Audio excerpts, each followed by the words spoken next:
L'autonomisation des personnes handicapées préoccupe au plus haut niveau l'association Ergo Togo qui entreprend depuis 2016 une série d'activités en vue de conscientiser la population sur la nécessité de favoriser une réadaptation des personnes en situation de handicap à la vie active.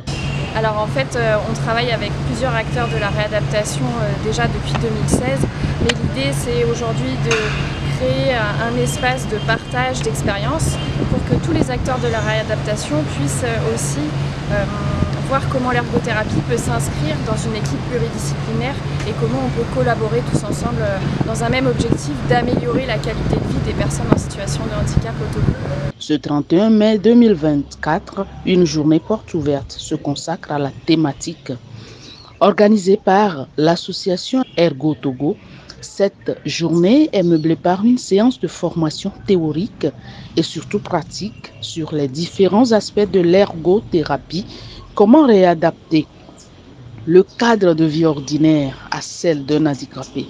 Aussi, les difficultés ont-elles été abordées, les approches de solutions et moyens pour les juguler partagés. Je rappelle que nous sommes partenaires, nous travaillons avec Ergo Togo depuis 2016 et nous sommes très ouverts à toutes les disciplines de réadaptation. Mais de façon spécifique, l'ergothérapie est une nouvelle discipline au Togo, mais qui est très importante pour l'autonomisation des personnes handicapées.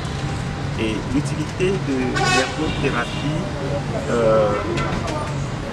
vient du fait qu'elle complète ce que les autres disciplines font. L'ergothérapie permet l'utilisation efficace des potentialités de la personne handicapée, notamment une personne handicapée qui au départ ne peut pas manger d'elle-même. Mais l'ergothérapie rend cette personne indépendante en adaptant un certain nombre de choses pour que la personne puisse elle-même être autonome.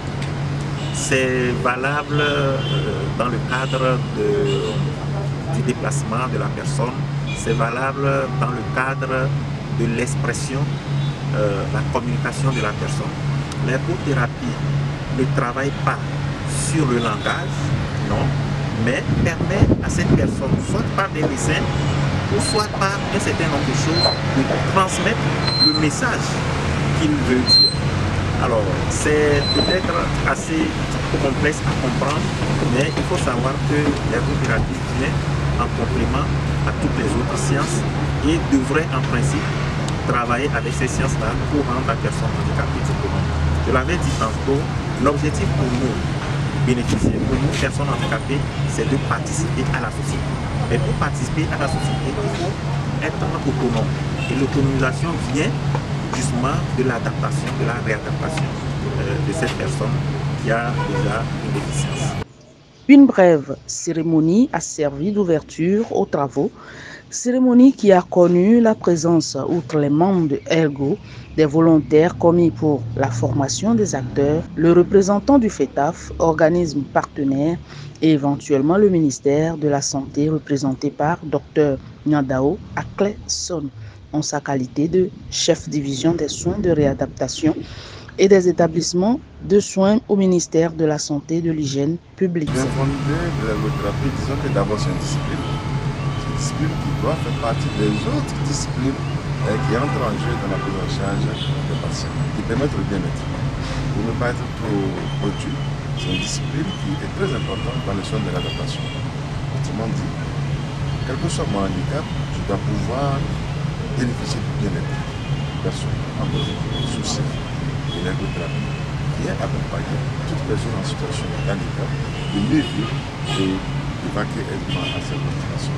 Donc alors là, il faut mettre des mécanismes d'accompagnement et de soutien afin que ces personnes en situation de handicap puissent supporter, puissent vivre, puissent avoir un bien-être. Alors l'idée c'est qu'actuellement on envoie des bénévoles francophones travailler sur le terrain, mais nous notre objectif à long terme c'est qu'une école d'ergothérapie soit créée à l'ENAM pour que des Togolais puissent être formés et qu'on puisse se retirer du pays et que le pays soit autonome dans la pratique de la profession et donc on travaille actuellement sur un projet d'ouverture d'une filière d'ergothérapie avec l'ENAM, avec le ministère de la Santé et avec Handicap International.